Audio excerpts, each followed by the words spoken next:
The rain came down in sheets that October evening, turning the small town driveway into a river of mud and regret.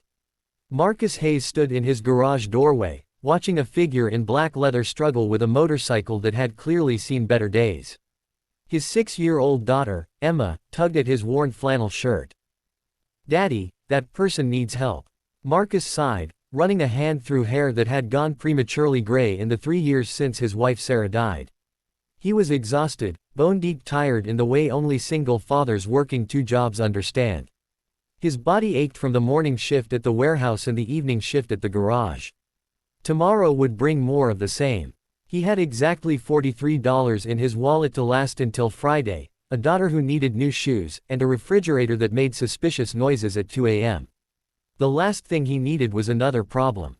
But Emma was looking up at him with those eyes, Sarah's eyes, full of the kind of goodness the world hadn't managed to crush yet.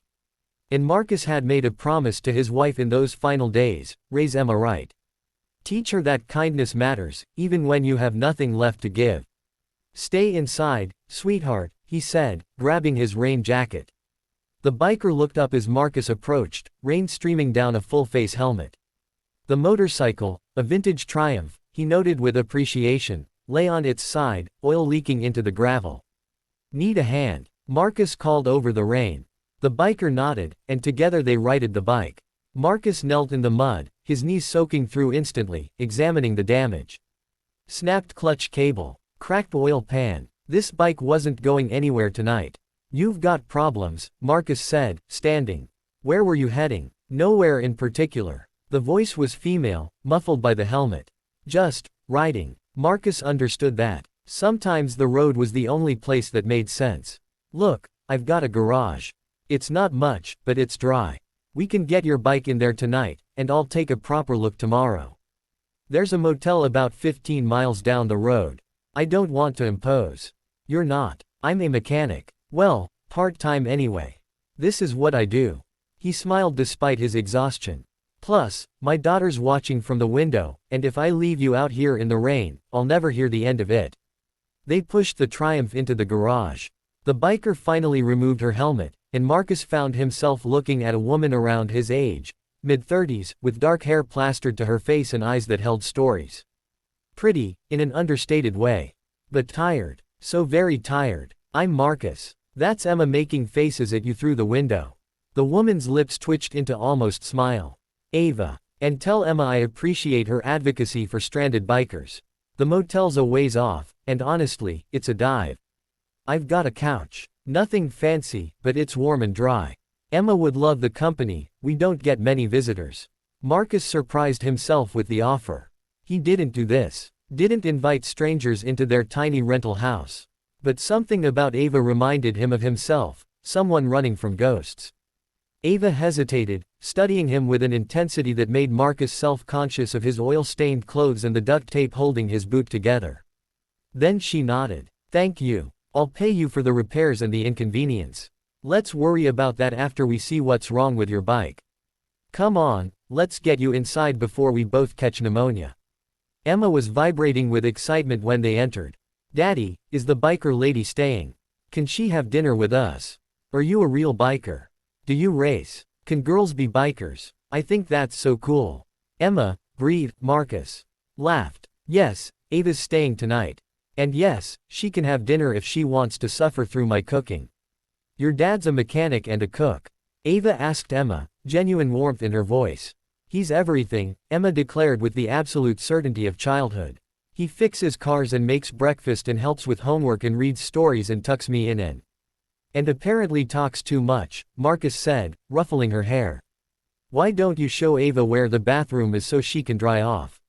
"I'll start dinner." Over spaghetti, the only meal Marcus could consistently make without catastrophe, the conversation flowed easier than he expected. Ava was guarded but kind, asking Emma about school and making her giggle with stories about riding through Montana and seeing bears. She didn't talk about herself much, deflecting questions with the skill of someone who'd had practice. Marcus didn't pry. People had reasons for their secrets. After Emma went to bed, Marcus and Ava sat in the small living room with coffee that was too weak because Marcus was stretching the grounds to make them last. "You didn't have to do this," Ava said quietly. Take me in like a stray cat. Emma's right, you needed help. And honestly. Marcus stared into his mug. It's nice having another adult to talk to. Most days it's just me and Emma and the TV we're too tired to watch. How long has it been? Since your wife. 3 years. Cancer. It was fast, which I guess was a mercy, but. He shook his head. Emma barely remembers her. Sometimes I think that's harder than if she remembered everything. I'm sorry. What about you? Where's home? Ava's laugh was bitter. I'm still figuring that out. I've spent the last decade building something, and I woke up one day and realized I'd built a prison. Everyone wants something from me. No one sees me. She looked startled, as if she'd revealed too much. Sorry, that's. No, I get it. Different circumstances, but I get it. Marcus smiled sadly. Some days I'm so busy being dad and worker and provider that I forget there was a Marcus underneath all that. A guy who liked rebuilding old bikes and reading sci-fi novels and staying up too late watching terrible movies. They talked until midnight, swapping stories. Ava described riding through national parks, chasing sunrise over mountains. Marcus told her about Sarah, about the good years before the hospital years, about how Emma had her mother's laugh. Neither mentioned that this felt like something, a connection they both needed but were afraid to name. The next morning, Marcus examined the Triumph properly. The damage was worse than he'd thought. The parts alone would run several $100s, and he'd need at least 2 days to do the work. I'll be honest with you, he told Ava. This isn't cheap. Parts, labor. I can do it for cost, but you're still looking at $600–700 minimum. Something flickered across Ava's face. That's not a problem. And I can't do it immediately. I've got work, and Emma, and Marcus. Ava touched his arm. What if I stayed? Just a few days. I could help with Emma, let you work. I'm actually a decent cook. And honestly, I have nowhere else to be. It was crazy. She was a stranger. But Marcus found himself nodding. Those few days became the strangest, most wonderful week of Marcus's life. Ava fit into their routine like she'd always been there. She made breakfast while Marcus got Emma ready for school. She helped with homework, discovering she was surprisingly good at 3rd grade math. She cooked dinners that made Emma declare her a wizard. And at night, after Emma slept, she and Marcus would talk, really talk, about dreams deferred and roads not taken and the weight of being strong when you wanted to break. Marcus learned she was smart, funny, and kind. That she noticed Emma's shoes were too small and happened to find a pair in the exact right size at the thrift store.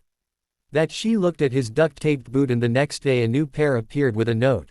Found these in my saddlebag, wrong size for me. She learned he was gentle, patient, and carrying the world on shoulders that had forgotten how to ask for help. That he read Emma stories with different voices for each character. That he fell asleep some nights in Emma's room, exhausted from being everything to everyone. On the 5th night, as they sat on the porch watching Emma chase fireflies, Ava spoke softly. I need to tell you something. I'm not who you think I am. Marcus's heart sank. Here it came, the revelation that would break this perfect bubble. My name is Ava Winters. I'm the CEO of Winters Technologies. You might have heard of us, we do software development, AI research, that kind of thing. I'm wealthy. Very wealthy. Billionaire wealthy. Marcus stared at her, processing. You're what? I left because I was suffocating. Everyone wants a piece of me, business partners, investors, supposed friends who only see dollar signs.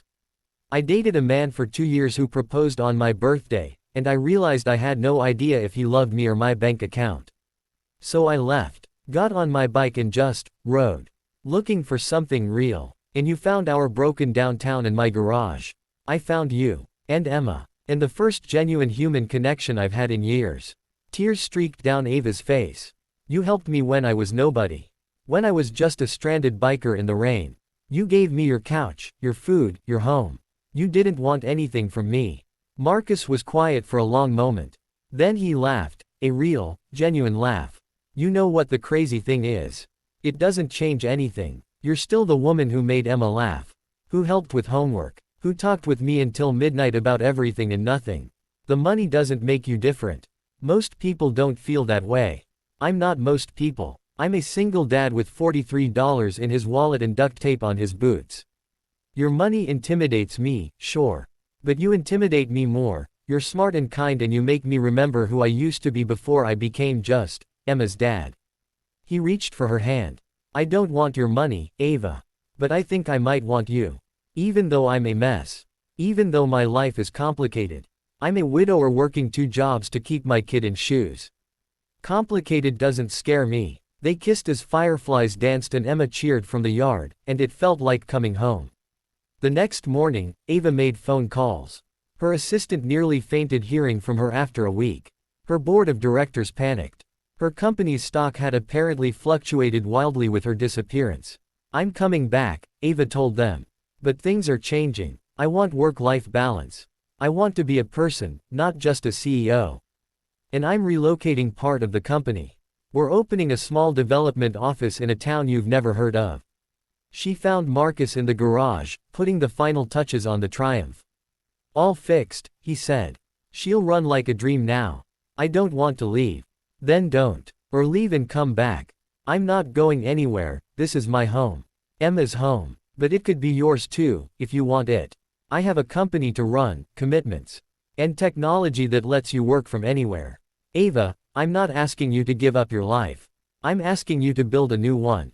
With us. If you want to. 6 months later, Marcus stood in his new garage. Actually new, built with proper equipment and clean floors and tools that didn't require prayer to function. Winters Technologies had opened a satellite office in town, bringing jobs and investment. Marcus ran a motorcycle repair shop that had become regional legend. Emma had new shoes and a college fund and a woman she called Ava, who might someday be something more. Ava had learned to make breakfast without burning toast. Marcus had learned to let someone help carry the weight.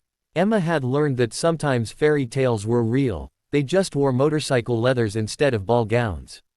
And on Sunday mornings, when they rode together through the mountains, Emma in her sidecar, laughing at the wind, Marcus would catch Ava's eye and see the same gratitude he felt.